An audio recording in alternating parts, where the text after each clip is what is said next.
O que faz alguém mudar tudo o que acredita? O que faz um ateu ajoelhar? Alguns dos maiores nomes da história juraram que Deus não existia. Filósofos, cientistas, escritores, pessoas que viveram guiadas apenas pela razão, até perceberem que a razão, sem a luz da fé, é como um mapa sem destino. Mas algo aconteceu, um encontro, uma dúvida, um instante que virou o mundo deles de cabeça para baixo. Hoje, você vai conhecer 7 histórias reais de pessoas que encontraram a fé onde menos esperavam. 7 mentes brilhantes, 7 corações céticos, 7 conversões que você nunca vai esquecer.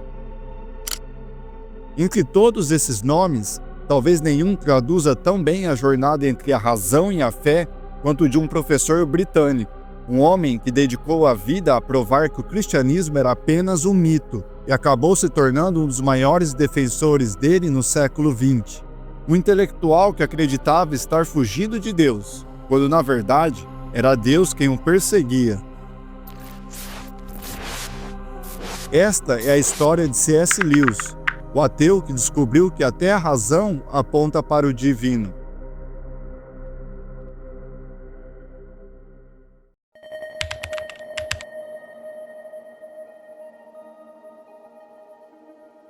Oxford, década de 1920. Entre salas de aula e conversas sobre mitologia, um professor de literatura tentava provar, com toda a força da razão, que o cristianismo era apenas mais um mito. Um homem cético, lógico e profundamente ferido pelas perdas da infância e pelos horrores da guerra. Para ele, Deus era apenas uma ilusão reconfortante, inventada por mentes que não suportavam o absurdo da existência.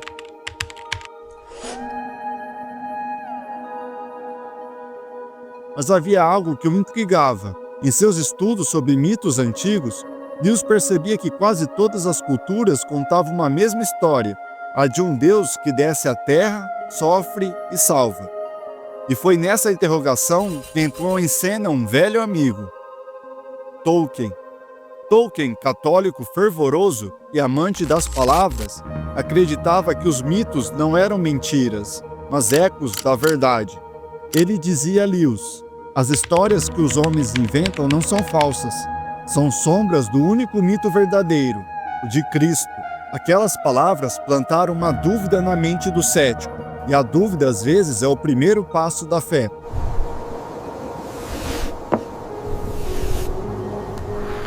Em uma noite fria de setembro de 1931, depois de longas conversas com Tolkien e outro amigo, Hugo Dyson, Lewis escreveu: quando fomos dormir, eu ainda não acreditava que Cristo era o Filho de Deus.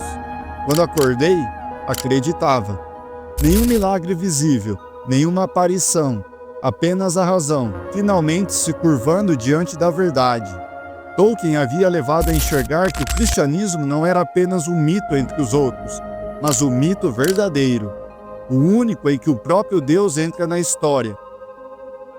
Pouco depois, em uma carta, Lewis escreveu: agora compreendo que a história de Cristo é simplesmente um mito verdadeiro, um mito que atua sobre nós como os outros, mas com uma diferença tremenda. Ele realmente aconteceu. Os mitos dos homens falam de Deus. O cristianismo é o próprio Deus falando. E foi assim que C.S. Lewis percebeu que a fé não nega a razão. Ela é o ponto onde a razão encontra a verdade encarnada. O homem que um dia combateu o cristianismo se tornaria um de seus maiores defensores. Autor de Cristianismo Puro e Simples, Carta de um Diabo a Seu Aprendiz e das Crônicas de Nárnia. Histórias que uniram imaginação e fé de um modo que o mundo nunca mais esqueceu. C.S. Lewis descobriu que a razão não é inimiga da fé. É o caminho que, quando seguido com honestidade, sempre acaba em Deus.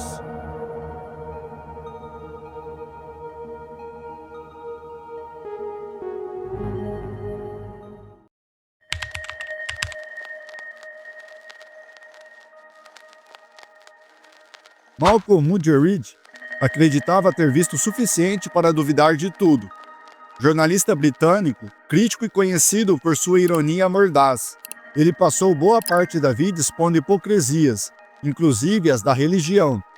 Para ele, o cristianismo era um conto ultrapassado e a igreja uma instituição decadente. Durante as décadas de 1930 e 40, Mudgeridge cobriu os grandes dramas do século: guerras, regimes totalitários, fome e desespero. Ele esteve na União Soviética e testemunhou o horror da fome na Ucrânia, o Holodomor. A utopia comunista que muitos intelectuais exaltavam, ele viu de perto como uma máquina de sofrimento humano. Foi ali, em meio ao vazio de um mundo sem Deus, que a dúvida começou a mudar de forma. Mudgeridge percebeu que toda ideologia prometia um paraíso, mas nenhuma salvava o homem de si mesmo. E começou a se perguntar: se o homem não pode ser seu próprio redentor, então quem pode? Anos depois, já mais velho e cético de suas próprias certezas, Mudgeridge foi à Índia para fazer uma reportagem sobre uma freira desconhecida que cuidava de doentes e moribundos nas ruas. O nome dela era Madre Teresa de Calcutá. Aquele encontro o desarmou. Mudgeridge viu pela primeira vez uma fé que não discutia, apenas amava. Ele descreveu o olhar de Madre Teresa como a luz de alguém que vê Deus onde ninguém mais enxerga nada. Pouco tempo depois, o jornalista cético se converteu ao catolicismo e passou o resto de sua vida defendendo a fé que antes ridicularizava. Mudgeridge descobriu que a verdade não se prova em debates, mas se reconhece no meio do sofrimento.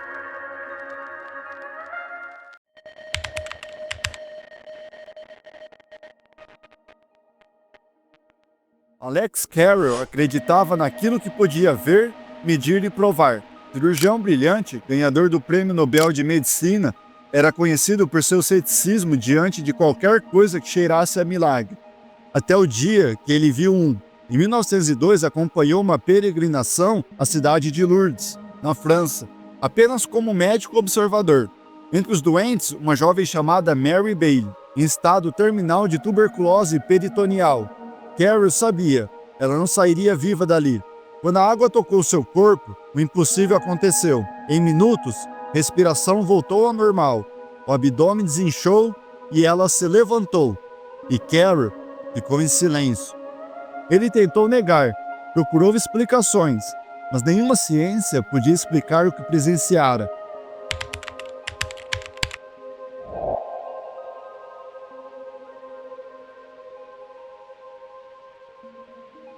A fé, que ele tanto evitava, o havia encontrado.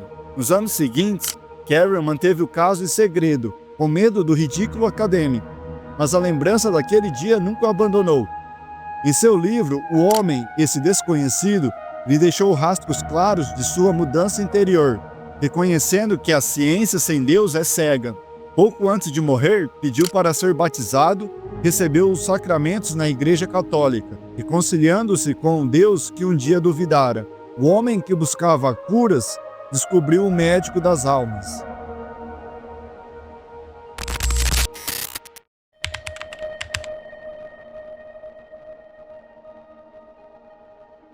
Ela buscava a verdade com a mente, mas foi o coração que a encontrou. Edith Stein nasceu em uma família judia, no final do século XIX. Se tornou uma das filósofas mais brilhantes de sua geração. Discípula de Edmund Husserl, o pai da fenomenologia, acreditava que a razão poderia explicar tudo, até o mistério da existência. Mas a Primeira Guerra, a perda da fé judaica e o vazio intelectual a deixaram à beira do desespero. Até que certa noite, hospedada na casa de uma amiga, Edith encontrou um livro sobre a mesa, A Vida de Santa Teresa d'Ávila. Curiosa, começou a ler, e não parou até ao amanhecer.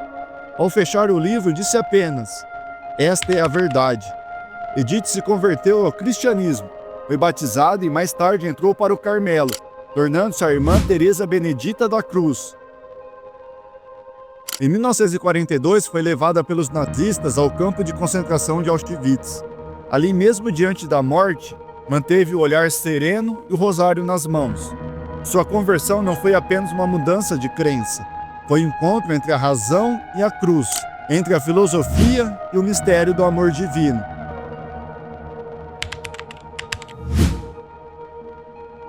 Em 1998 foi canonizada por São João Paulo II, que a proclamou co-padroeira da Europa, chamando-a de testemunha da união profunda entre fé e razão. Ela acreditava que a cruz não era o fim, mas o lugar onde o amor se revela por inteiro.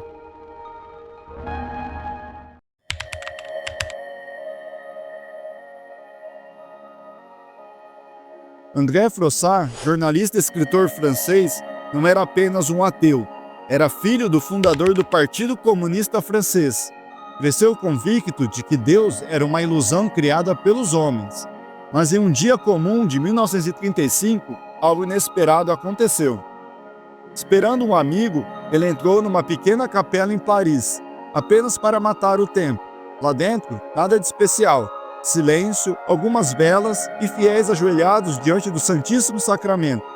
De repente, sem aviso, Froissart sentiu-se envolto por uma presença viva, algo que nenhuma filosofia poderia explicar.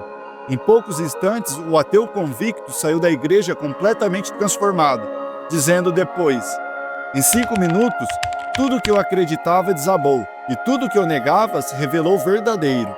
Mais tarde escreveu o livro Deus Existe, Eu o Encontrei, um testemunho poderoso de quem não buscava a fé, mas foi encontrado por ela. Froissart se tornou um dos grandes apologistas do século XX, lembrando-nos de que Deus não precisa de argumentos, apenas de uma brecha no coração.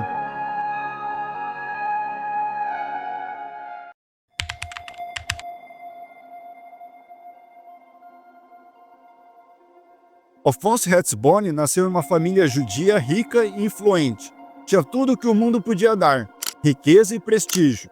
Era um jovem banqueiro judeu do século XIX, inteligente e sarcástico, que zombava dos católicos e desprezava a igreja.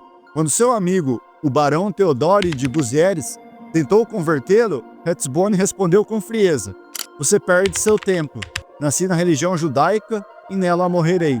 Mesmo assim, por cortesia, aceitou usar uma medalha milagrosa e rezar o Lembrai-vos, como um amigo lhe pedira.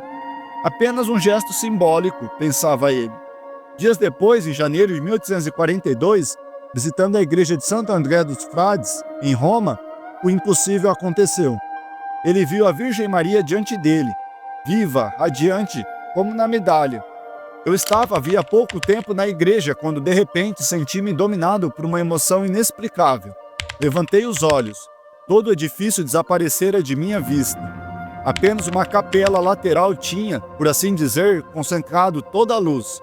No meio desse esplendor apareceu de pé, sob o altar, grandiosa, brilhante, cheia de majestade e doçura, a Virgem Maria, tal como está nesta medalha. Uma força irresistível empurrou-me para ela.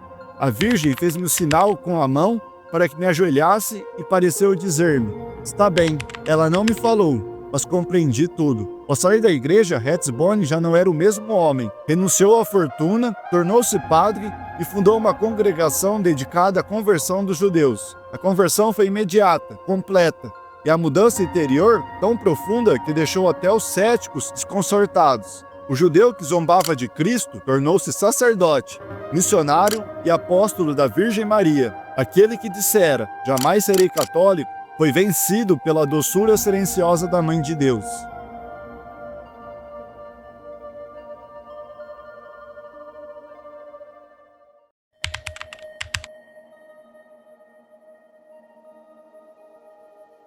E se você pensa que a fé é só para o passado, conheça Leia Libresco, uma mulher jovem americana formada em matemática, blogueira de tecnologia, ateia convicta.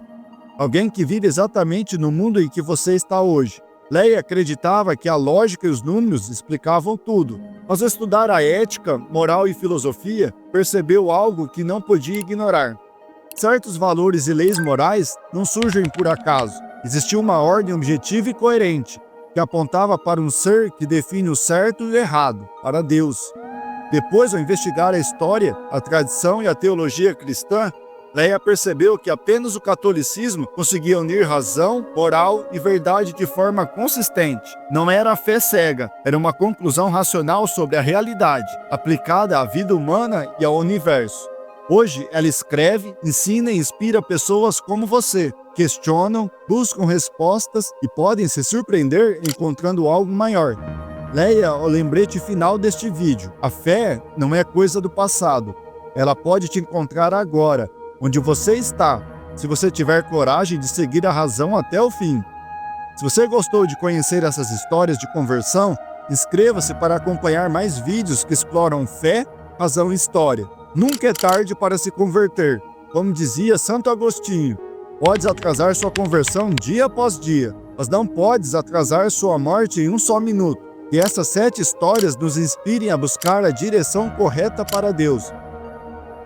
Filosofias materialistas, ideologia ou nominalismo não nos seguem para a verdade.